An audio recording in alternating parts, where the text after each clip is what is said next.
Somebody left me in there, dropping me in there. I didn't know there were monkeys in there. I had no idea until when I appeared, and there were about 8, 10. I couldn't count too much because I was very young, so I only count about 8 or something. I can't remember exactly, but there were more than that. And there was one of them came and pushed me with your finger to check. I don't know, maybe they check you, but there were other monkeys with him.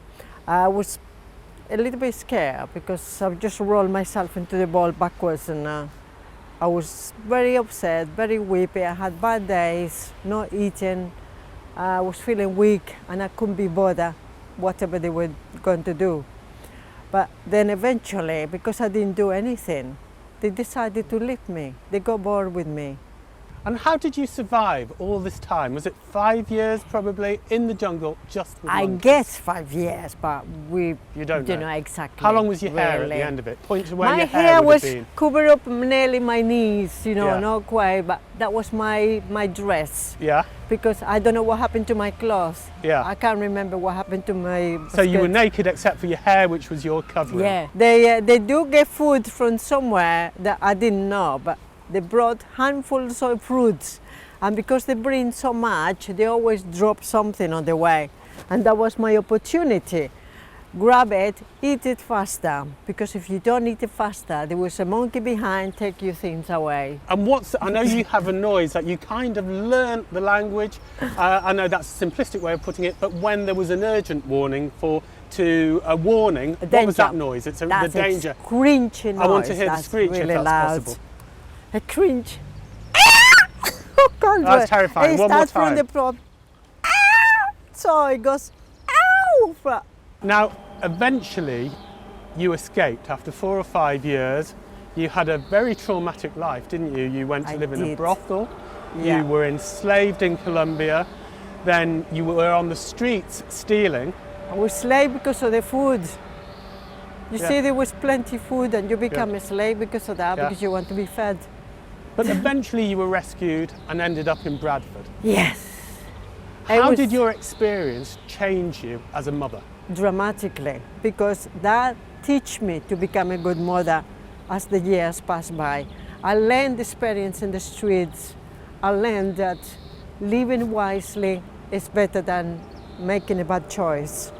If you make a bad choice in your life when you're in a bad way, then you make it worse, so there's just no point. It also made you incredibly strong. If we look at Marina's arms, as you can see, she's a rather slight woman, but she's got incredibly skinny, but I got a lot of sinewy, musculars. strong arms. Muscle. How does that relate to living in the jungle and the monkeys? I think it's because when you grab the tree and then you run for food and you run for fare, you run to wherever going on, you just have to keep eyes open and go with it. If you're designed for the food, you run for it.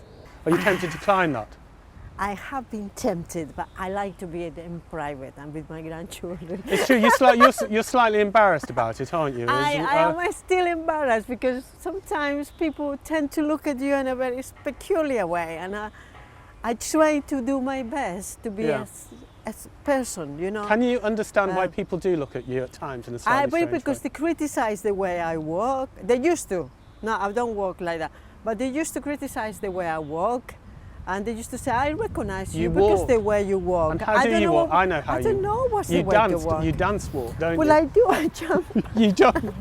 But I am better. You know, I had some glamorous sitting down and standing up. I used to watch this, how they do it. It's not... So you've worked on becoming normal. I work it out. Yeah. It took me a long time. It's very hard learning. And so why did you decide in the end to write the book? It was persuasive. Daughter, you know, she said, it's got to be written, because she said, my grandchildren. But then I thought, but my grandchildren might get bullied at school. And she don't think so. And what do you think about, obviously it's such a fantastic story that some people some people already say, no, that can't have happened. No, it's your memory. Happened so many things. You know, if you look at all the children around the world who was in the street, you listen to those stories of their lives and you don't think anything about yours. you don't, you don't think about writing or keeping records or anything because you don't think anything about your life. Well, that's how I think. So in a way, you thought that your story with the monkeys wasn't as remarkable as some of the kids you met on the streets in Colombia. Yes, they are horrendous things they're going through. So I really consider myself lucky and be grateful of my life.